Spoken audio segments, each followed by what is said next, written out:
সাপে কামুৰিলে বা সাপে খুটিয়ালে কি কৰিব লাগে? পৃথিৱীত পোৱা সকলো সাপ বিষাক্ত নেকি? বা সাপে কামুৰিলে লগালগ মানুহ মৰে নেকি?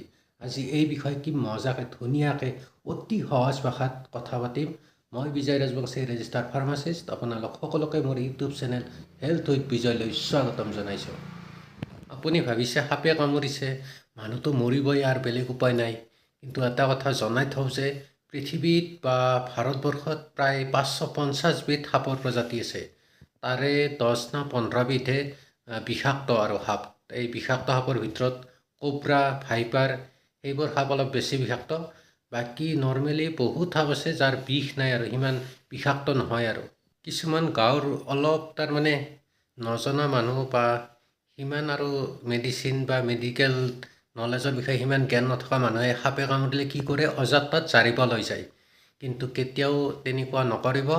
আপুনি যিমান পাৰে অতি জলদি যদি সাপে কামুৰিছে আপুনি হস্পিটেল বা ওচৰৰ স্বাস্থ্যকেন্দ্ৰ ডক্তৰৰ ওচৰত লৈ যোৱাৰ ব্যৱস্থা কৰক। আৰু কিছুমানে কি কৰে? সাপে কামোৰাতে যদি মৰে মানুহটো, মৃত্যু হয়, তেতিয়া পানীত সেই কৰি নাও বা ভেলত পানীত বডিটো উঠাই দিয়ে। ভাবে কিছু ডাঙৰ ওজাই লগ পালে সেই বডিটো আৰু জিন্দা কৰিব, জীয়াত কৰিব। কিন্তু এইবোৰ একো নহয়। আপোনাক যদি সাপে কামুৰিছে আপুনি অলপ গম পায় আৰু ভৰিত চাব আগতে দুটা চিন আছেনে নাই সাপৰ দাঁতৰ এই দুটা চিন ভৰিত বহি যাব। এই দুটা চিন আছেনে নাই আগতে চাই ল'ব।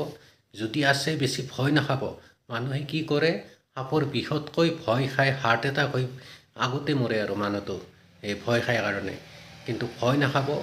অলপ তাৰ বিষ হ'ব আপোনাৰ যিমান পাৰে অতি জলদি ডক্তৰৰ ওচৰত যাব চেষ্টা কৰিব। ডক্তৰৰ তাত গ'লে আপোনাক এণ্টি ভেনাম ইনজেকশ্যন দি দিব।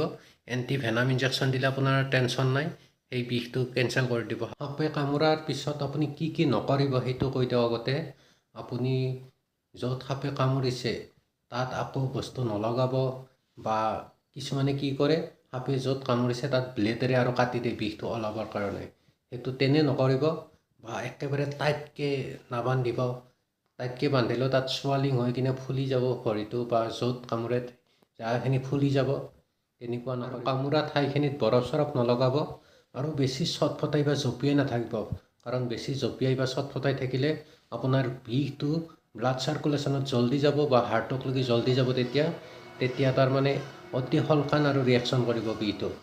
সেইকাৰণে যিমান পাৰে সোনকাল, আপোনাৰ হাতত 3 ঘণ্টামান টাইম থাকে, 3 ঘণ্টা বা 2 ঘণ্টাৰ ভিতৰত আপুনি মেডিকেললৈ গুচি যাওক।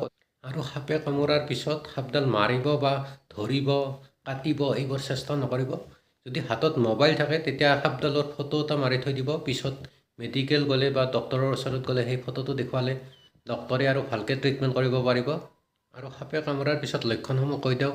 আপোনাৰ বমি হ'ব পাৰে, জেগাখিনি বিষ হ'ব পাৰে বহুত, বা আপোনাৰ মূৰ্ছাৰ দৰে হ'ব পাৰে, যাতে একো নেদেখা মূৰ ঘূৰাৰ দৰে ধোঁৱা ধোঁৱা দেখা।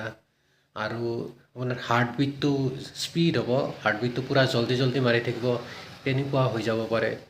আপোনাৰ কাষত যদি কাৰোবাক সাপে খুটিয়ায় আপুনি ভয় নকৰিব বা পেচেণ্টটোকো ভয় খাব মানা কৰিব। আপুনি যিমান পাৰে সিমান জল্দি ওচৰৰ স্বাস্থ্যকেন্দ্ৰ বা হস্পিটেললৈ লৈ যাওক। আৰু যিখিনি নিয়ম ক'লোঁ সেইখিনি ফ'ল' কৰিব। আজিৰ ভিডিঅ'টোত ইমানেই।